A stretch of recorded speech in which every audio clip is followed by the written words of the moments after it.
सुप्रभात बच्चों, कैसे हैं आप सब। उम्मीद करती हूँ आप सब अच्छे होंगे।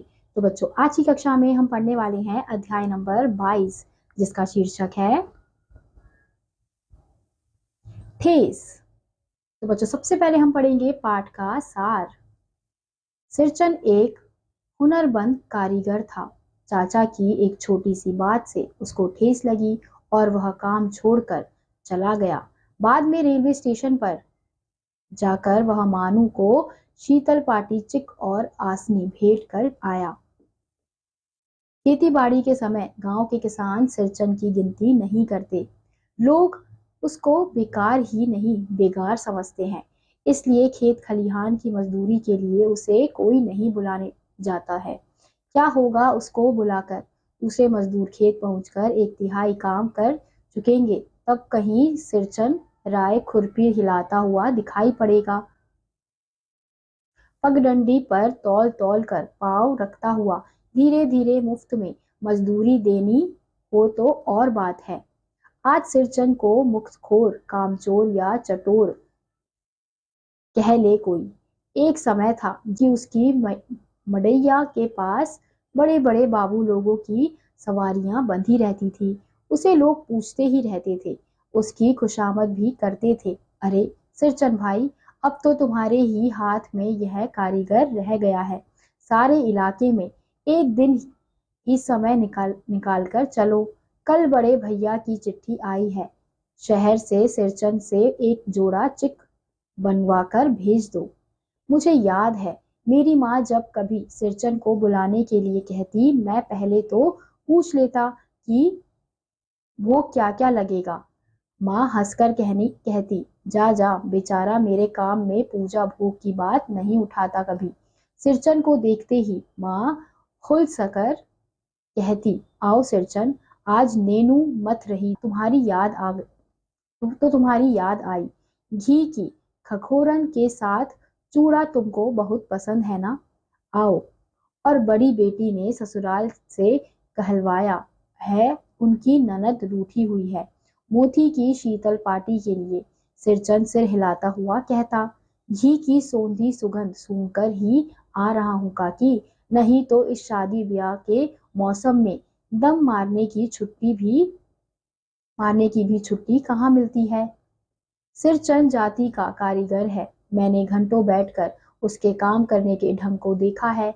एक एक मोती और पटेर को हाथ में लेकर बड़े जतन से उसकी कच्ची कुच्ची बनाता, फिर कुचियों को रंगने से लेकर सुतली सुलझाने में पूरा दिन समाप्त काम करते समय उसकी तन्मयता में जरा भी बाधा पड़ी कि सांप की तरह फुफकार उठता, फिर किसी दूसरे से करवा लीजिए काम। सिरचन मुंहजोर है, कामचोर नहीं।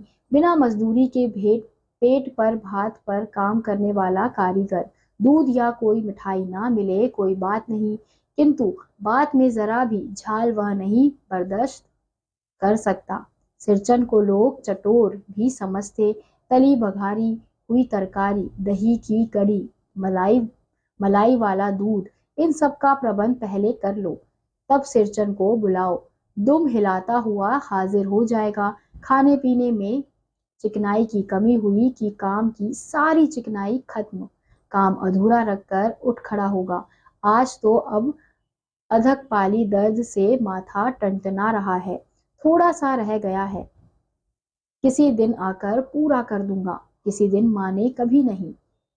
मोती घास और पटेर की रंगीन शीतल पाटी, बांस की तितलियों की झिलमिलाती चिक, सतरंगे डोर के मोड़े भूसी चुन्नी रखने के लिए मूंज की रस्सी के बड़े बड़े जाले, हलवाहों के लिए ताल के सूखे पत्तों के छतरी टोपी, तथा इसी तरह के बहुत से काम हैं जिन्हें सिरचन की सिवा गांव में और कोई नहीं जानता।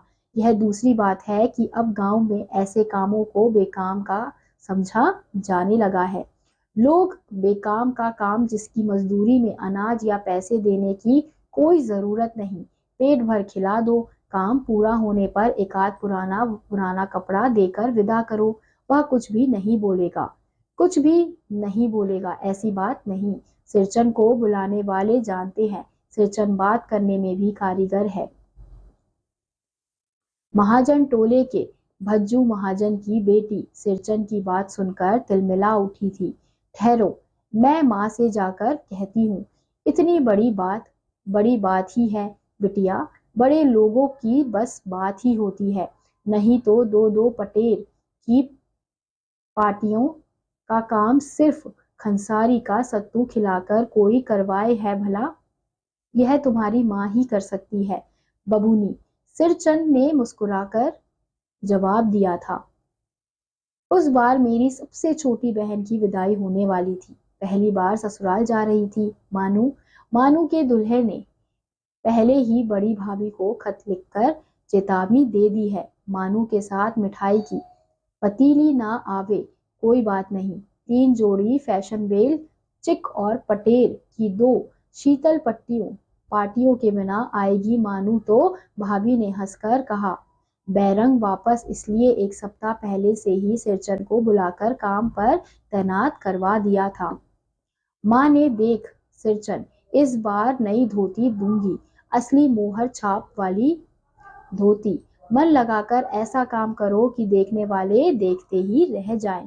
पान जैसी पतली छुरी से बांस की तितलियों और कमानियों को चिकनाता हुआ सिरचन अपने काम में लग गया। रंगीन सुतलियों में झब्बे डालकर वह चिक बुनने बैठा। 1.5 हाथ की बनाई देखकर ही लोग समझ गए कि इस बार एकदम नए फैशन की चीज बन रही है, जो पहले कभी नहीं बनी। मंजली भाभी से नहीं रहा गया, सिरचंद से कहने लगी, पहले ऐसा जानती कि मोहर छाप वाली धोती देने से ही अच्छी चीज बनती है तो भैया को खबर भेज देती। काम में व्यस्त सिरचंद के कानों में बात पड़ गई। बोला, मोहर छाप वाली धोती के साथ रेशमी कुर्ता देने पर भी ऐसी चीज नहीं बनती। बहुरिया, मानू दीदी काकी की सबसे छोटी बेटी है, मानू दीदी का दूल्हा अफसर आदमी है। मंजली भाभी का मुंह लटक गया। मेरी चाची ने फुसफुसाकर कहा, किससे बात करती है बहू? मोहर छाप वाली धोती नहीं, मूंगिया लड्डू। बेटी की विदाई के समय रोज मिठाई जो खाने को मिलेगी, देखती है ना। दूसरे दिन चिक की पहली पाती से 7 तारे जगमगा उठे। 7 रंग के 7 भैया तारे। तारा सिरचंद जब काम में मगन रहता है तो उसकी जीभ जरा बाहर निकल आती है। ओठ पर अपने काम में मगन सिरचंद को खाने पीने की सुधि नहीं रहती। चिक में सुतली के फंदे डालकर उसने पास पड़े सूप पर निगाह डाली। चूरा और गुड़ का एक सूखा ढेला। मैंने लक्ष्य किया, सिरचंद की नाक के पास 2 रेखाएं उभर आई। मैं दौड़कर माँ के पास गया। माँ, आज सिरचंद को कलेवा किसने दिया? सिर्फ चिवड़ा और गुड़। माँ रसोई घर के अंदर पकवान आदि बनाने में व्यस्त थी। बोली, मैं अकेली कहाँ कहाँ क्या क्या देखूं। अरे मंजली, सिरचंद को बूंदिया क्यों नहीं देती? बूंदिया मैं नहीं खाता काकी। सिरचंद के मुंह से चिवड़ा भरा हुआ था। गुड़ का ढेला सूप में एक किनारे पड़ा रहा। अछूता। माँ की बोली सुनते ही मंजली भाभी की भौहें तन गई। मुट्ठी भर बूंदिया सूप में फेंककर चली गई। सिरचंद ने पानी पीकर कहा, मंजली बहुरानी, अपने मौके से आई हुई मिठाई भी इसी तरह हाथ खोलकर बांटती हैं क्या? बस। मंजली भाभी अपने कमरे में बैठकर रोने लगी। चाची ने माँ के पास जाकर कहा, मुंह लगाने से सिर तो चढ़ेगा ही, किसी की नैहर ससुराल की बात क्यों करेगा वह? मंजली भाभी माँ की दुलारी बहू है। माँ तमक्कर बाहर आई। सिरचंद, तुम काम करने आए हो, अपना काम करो, बहुओं से बदकट्टी करने की क्या जरूरत? जिस चीज की जरूरत हो मुझसे कहो। सिरचंद का मुंह लाल हो गया। उसने कोई जवाब नहीं दिया। बांस में टंगे हुए अपने चिक में फंदे डालने लगा। मानू पान सजाकर बाहर बैठक खाने में भेज रही थी। इधर उधर देखकर चुपके से पान का एक बीड़ा सिरचंद को देती हुई बोली, सिरचंद, दादा काम काज का घर 5 तरह के लोग 5 किस्म की बात करेंगे, तुम किसी की बात पर कान मत देना। सिरचन ने मुस्कुराकर पान का बीड़ा मुंह में ले लिया। चाची अपने कमरे में निकल आई थी। सिरचन को पान खाते देखकर अवाक हो गई। सिरचन ने चाची को अपनी ओर अचरज से कर कहा, छोटी चाची, जरा अपने डिबिया का गमकौआ जरा दो खिलाना, बहुत दिन हुए।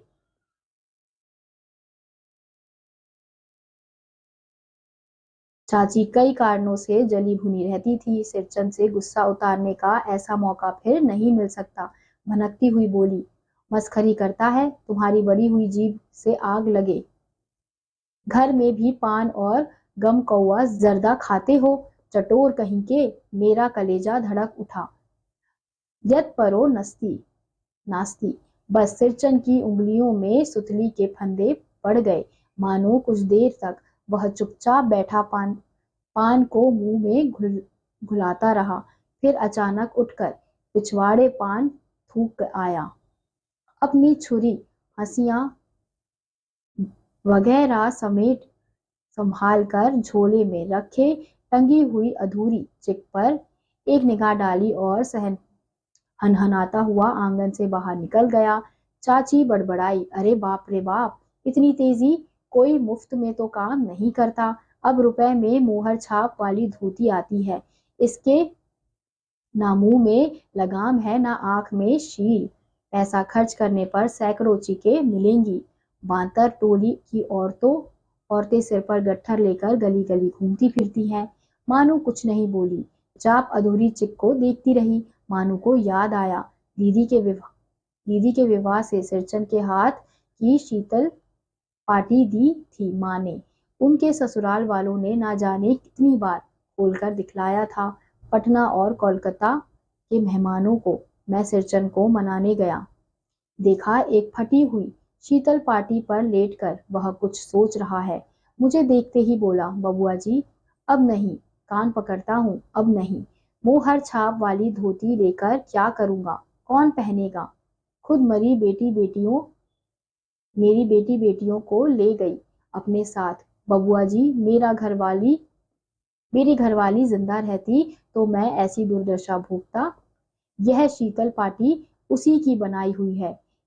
इस शीतल पार्टी को छूकर कहता हूँ, अब यह काम नहीं करूंगा। गांव भर में तुम्हारी हवेली में मेरी कदर होती थी, अब क्या। मैं चुपचाप वापस लौट आया। समझ गया कलाकार के दिल को ठेस लगी है, अब शायद वह नहीं आएगा। बड़ी भाभी अधूरी चिक में रंगीन छींट का झाल लगाने लगी। यह भी बेजा नहीं दिखाई पड़ता, क्यों मानू। मानू कुछ नहीं बोली, बेचारी। किंतु मैं चुप नहीं रह सका। चाची और मंजली भाभी की नजर ना लग जाए इसमें भी। मानू को ससुराल पहुंचाने ही जा रहा था। स्टेशन पर सामान मिलाते समय देखा, मानू बड़े जतन से अधूरी चिक को मोड़कर लिखे जा रही है। अपने साथ मन ही मन सिरचन पर गुस्सा हो आया। गाड़ी आई, सामान चढ़ाकर मैं दरवाजा बंद कर रहा था कि प्लेटफॉर्म पर दौड़ते हुए सिरचन पर नजर पड़ी। बबुआ जी, उसने दरवाजे के पास आकर पुकारा। क्या है, मैंने खिड़की से गर्दन निकालकर झिड़की के स्वर में कहा। सिरचन ने पीठ पर लदे हुए बोझ को उतारकर मेरी ओर देखा। दौड़ता आया हूँ, दरवाजा खोलिए मानू। दीदी कहाँ है, एक बार देखूं। मैंने दरवाजा खोल दिया। सिरचन दादा, मानू इतना ही बोल सकी। खिड़की के पास खड़े होकर सिरचन ने हकलाते हुए कहा, यह मेरी ओर से है, शीतल पार्टी चिक और एक जोड़ी आसनी कुश की। गाड़ी चल पड़ी। मानू मुहर छाप वाली धोती का दाम निकाल कर देने लगी। सिरचन ने जीभ को दांत से काटकर दोनों हाथ जोड़ लिए। मानू फूट फूट कर रो रही थी। मैं बंडल को खोलकर देखने लगा। ऐसी कारीगरी, ऐसी बारीकी, रंगीन सुतलियों के फंदों का ऐसा काम पहली बार देख रहा था। तो हम अंत में क्या देखते हैं बच्चों, जो सिरचन है उसके साथ बुरा बर्ताव तो किया जाता है, लेकिन वो अंत में भी अपना पूरा काम करता है। तो इसी के साथ आज का यह अध्याय यही समाप्त होता है। उम्मीद करती हूँ आपको यह अध्याय समझ आया होगा। मैं आपसे मिलूंगी अगली कक्षा में। तब तक के लिए आप सभी बच्चे खुश रहिए और पढ़ते रहिए। बाय।